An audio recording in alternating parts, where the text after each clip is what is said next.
Hello, I'm Beck. Welcome to my channel. Today I'm showing you how I drew my first panel of the webcomic.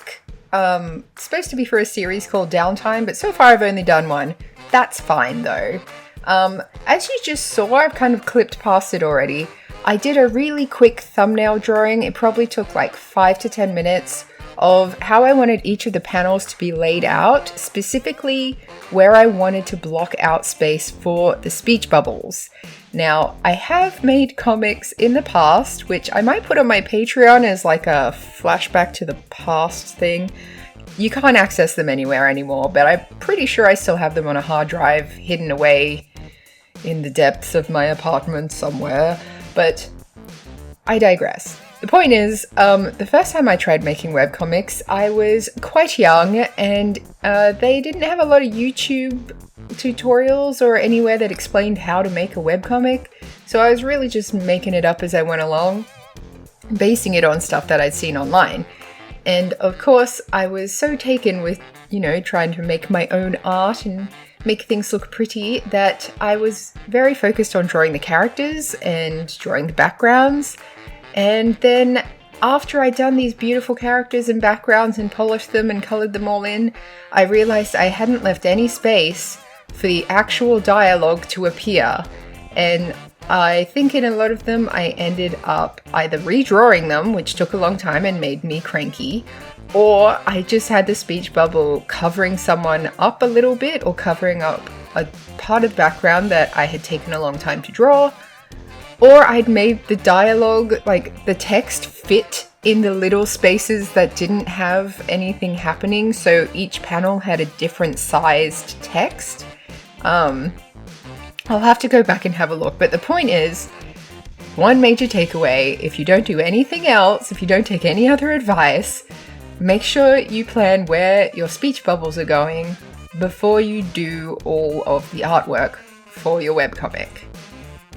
There, I said it. Okay, so everything else I'm kind of just doing a little bit on the fly. I have some references as to like some fantasy backgrounds for like a modern kind of fantasy village or city.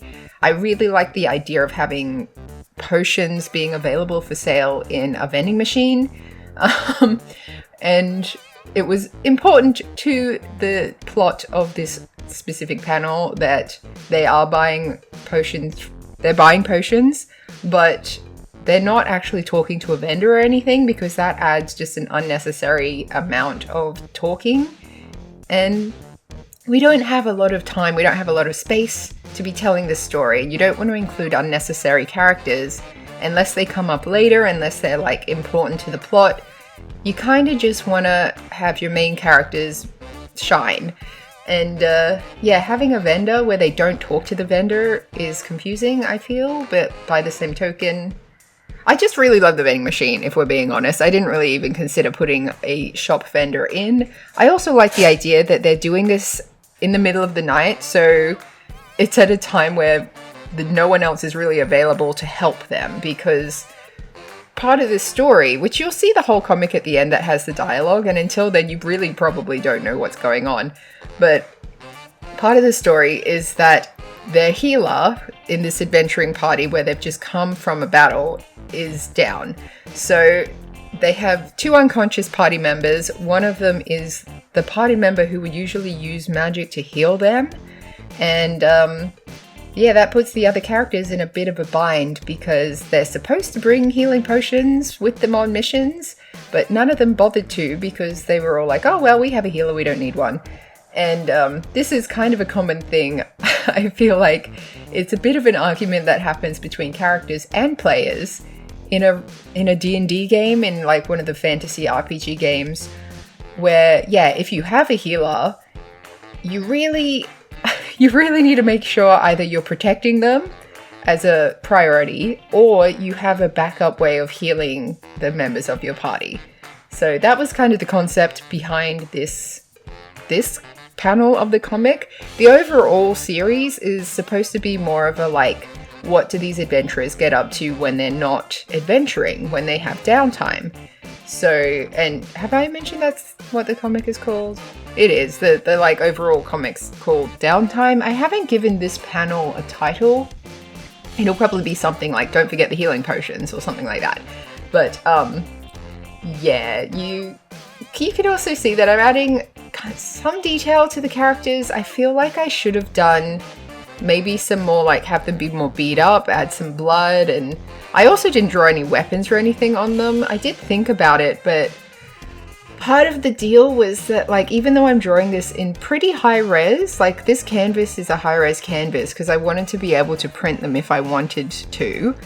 I wanted to keep my options open on the off chance that I actually make a lot of these comics. I wanted to be able to print them, and in order to print them, they need to be about like 300 ppi. That's pixels per square inch for those who aren't graphic designers, I guess, or if you just don't know about it. Unnecessary detail for most people, but I wanted to keep my options open, and so I was surprised at like how easily it looks a little bit pixelated when I'm zoomed in, and I didn't want to add swords and blood and just a bunch of detail that kind of hides the characters. Because like you can see here, there's 2 unconscious characters. Are they dead? We don't know. Spoilers, they're not, but like the point is you can tell that they're in need of help, so having them be like bleeding or anything just kind of felt like it would be, I don't know, just kind of unnecessary. Kind of just gets in the way of the story a little bit. Or maybe not gets in the way, but it definitely doesn't need to be there in order for you to understand what's happening in the story. I don't think. Let me know in the comments if looking at this image you're like, I didn't get that they were like injured or anything from there. Because you could argue that like, yeah, they look like they're just asleep, in which case a healing potion wouldn't help them. You would need like a anti-sleep spell potion cure type thing. Anyway,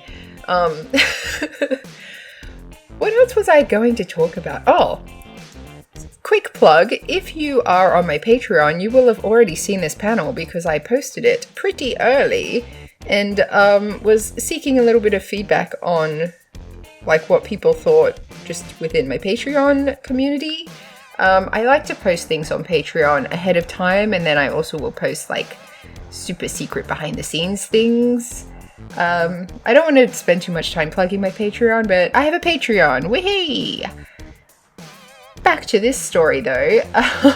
I did want to include this satchel that I'm drawing onto Mabel at the moment because it is, it's one of those, I don't want to say bag of holding because that's specifically a D&D thing, and this isn't specifically a D&D world, but it is a bag that is magically inclined to hold whatever you decide to put into it. So think of it like a Mary Poppins bag. I could have made it look like a Mary Poppins bag. That would be totally Mabel's vibe, but she also likes this sort of leather satchel messenger bag, and that's easy to draw, so that's what's going in the comic. If you've watched the previous videos I made where I was designing each of the main characters for this comic, one of the lessons I learned by doing it wrong the first time was that if you make your characters too detailed, A, you're going to get sick of drawing them very, very quickly, but B, when you're doing like establishing shots like the one you saw earlier, like just now, a lot of the details will get lost, and it'll just be like kind of a pain in the ass to keep maintaining the consistency of that level of detail when it's not really a like you don't need it. At most, I've sort of had each of my characters they have a little star on them somewhere. It's not always in shot. In this one, you can see it on Frankie. We haven't named these yet, but like, if you watch the previous videos, you know what all the characters' names are as well. You can see her necklace has the star on it, and then Gaz has hers on her shirt. I think Mabel, oh yeah, she's got hers as a hairpin, and then I can't remember if I also put like an embroidered one on her pants or something. It's been a while since I actually drew this comic. I've taken a while to make this video. Sorry.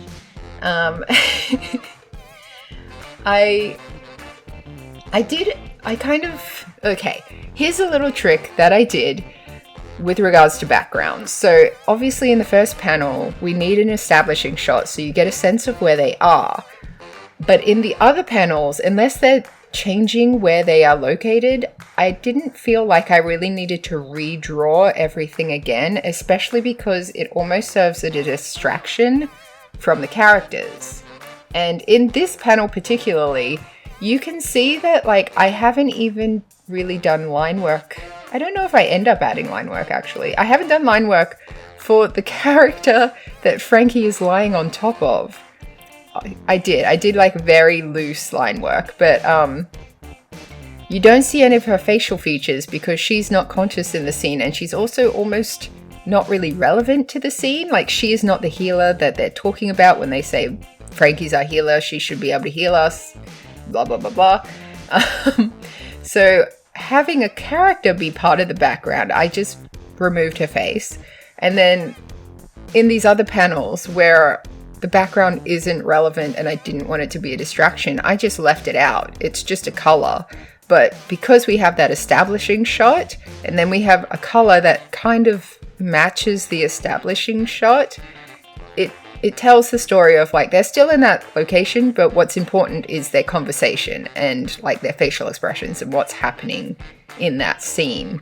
So that's also kind of a shortcut. It's especially a shortcut for me because I don't usually draw backgrounds. So that first panel, even though it looks kind of rough, took me a while.